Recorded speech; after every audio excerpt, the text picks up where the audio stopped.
Chemistry मास्टरचा सगळ्यांना नमस्कार. आपण ॲक्च्युली 14 नंबरचा जो प्रॉब्लेम बघितला होता ना, तर तसाच हा प्रॉब्लेम आहे.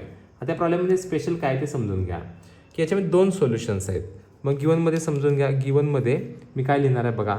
तर फर्स्ट सोल्युशन जे आहे ते कॅम्फोरचं आहे. कापूर टाकला आहे बघा. कॅम्फोर सोल्युशन. आणि सेकंड सोल्युशन आहे ते अननोन कंपाऊंड सोल्युशन. म्हणजे ह्याचं कंपाऊंडचं नाव माहीत नाही. मग आता काय काय गिवन आहे ते आपण समजून घेऊया. W1 जो आहे तो किती आहे बघा बरं. 36.8 ग्रॅम ॲसिटोन आहे.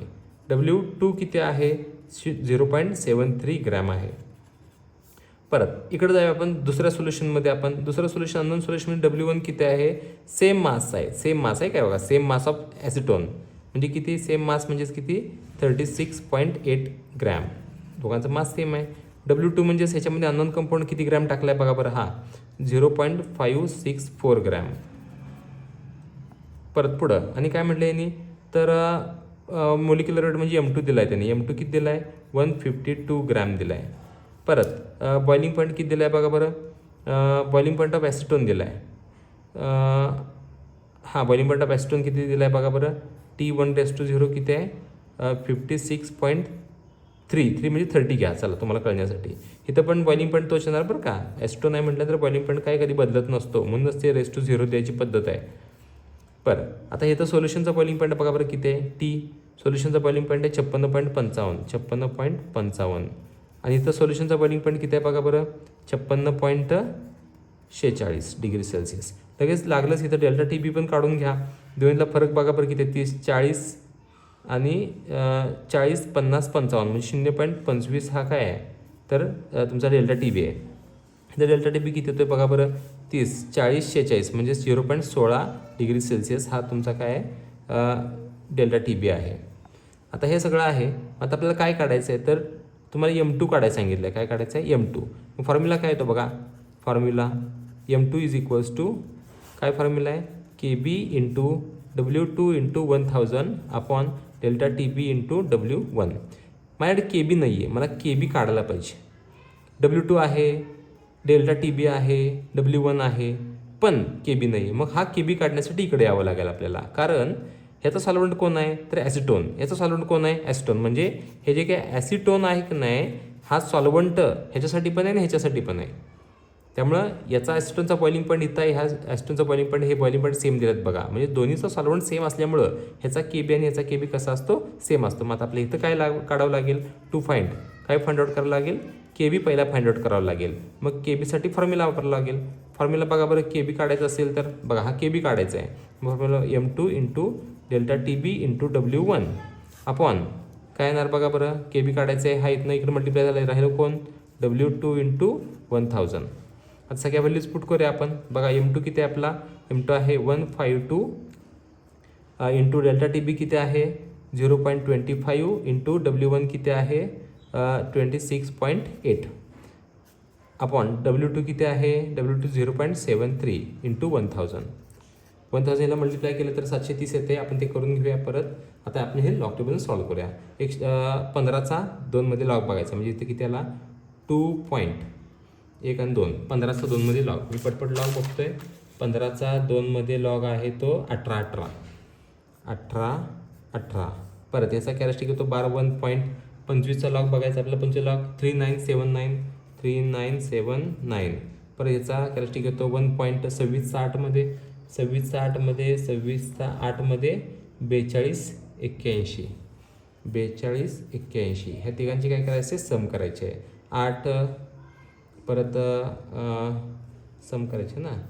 9 दुनी 18 8 हातच्याला 1 8 दुनी 16 आणि 17 हातच्याला 1 9 दुनी 18 19 20 4 आणि 4 8 आणि 2 10. परत 1 2 3 4 4 वजा 1 3 पॉईंट. आता ह्या दोघांचं मल्टिप्लिकेशन केलं आहे तर मायनस करायचं. हे 1000 मल्टिप्लाय केलं तर किती 730 येते. मग 730 म्हणजे कॅरेस्टिक येते 2 पॉईंट. आता 73चा 0मध्ये लॉग बघायचा आपल्याला. 73चा 0मध्ये लॉग आहे तो 8633 आला. परत 8तनं 3 गेले 5 आले 7तनं 3 गेले 4 आले 10तनं 6 गेले 4 आले, परत इथं 9तनं 8 गेले 1 आले 0 पॉईंट. त्याचा काय बघायचा अँटीलॉग बघायचा. 14चा 4 5मध्ये आपल्याला अँटीलॉग बघावं लागेल. 14चा 4 5मध्ये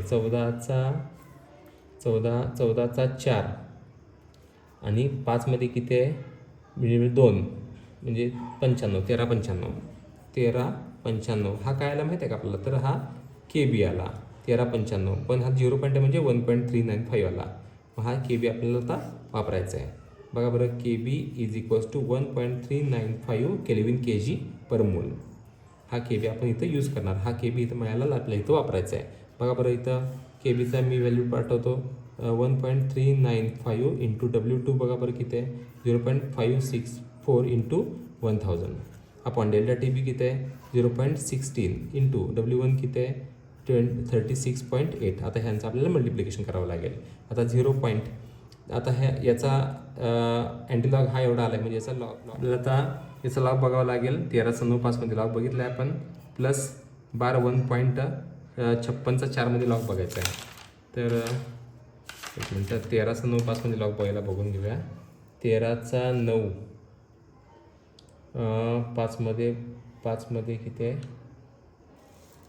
14 30 आणि 16 40 46 45 46 ठीक आहे आपण ऑलरेडी घेतला आहे सोडा. परत 1 पॉईंट इथं 56चा 4मध्ये लॉग 56चा 4मध्ये लॉग येतो आहे तो 7513 प्लस 1000चा काय परत ह्या तिघांची सम करायची 5 6 7 8 4 आणि 1 5 5 आणि 4 9 7 आणि 1 8.2. आता आपल्याला काय करावं लागेल ह्या दोघांचं मल्टिप्लिकेशन करावं लागेल. मग 1 पॉईंट 16चा 0मध्ये लॉग बघावा लागेल. 16चा 0मध्ये लॉग येतो तो 20 41 अधिक 1.36चा 8मध्ये लॉग 36चा 8मध्ये 56 58 8 आणि 1 9 5 आणि 4 9 6 5 6 7 0. यातनं हे मायनस करावं लागेल 0.7699. याचा आन्सर किती ते बघा बरं. 18तनं 9 गेले 9 आले, 14तनं 9 गेले 5 आले, 8तनं 6 गेले 2, 8तनं 7 गेले 1 2. आता ह्याचं काय बघायचं आपल्याला अँटीलॉग बघायचा. 12चा 5 9मध्ये अँटीलॉग बघावं लागेल.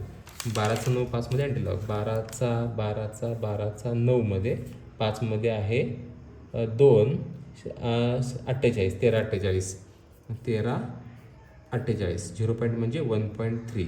तुमचा जो M2 आहे सॉरी इथं किती आहे 2 आहे ना 2 आहे म्हणजे किती 1348 हे 2 म्हणजेच किती 134.8 ग्रॅम पर मोल. हा M2 तुम्हाला मिळाला 134.8. थँक्यू.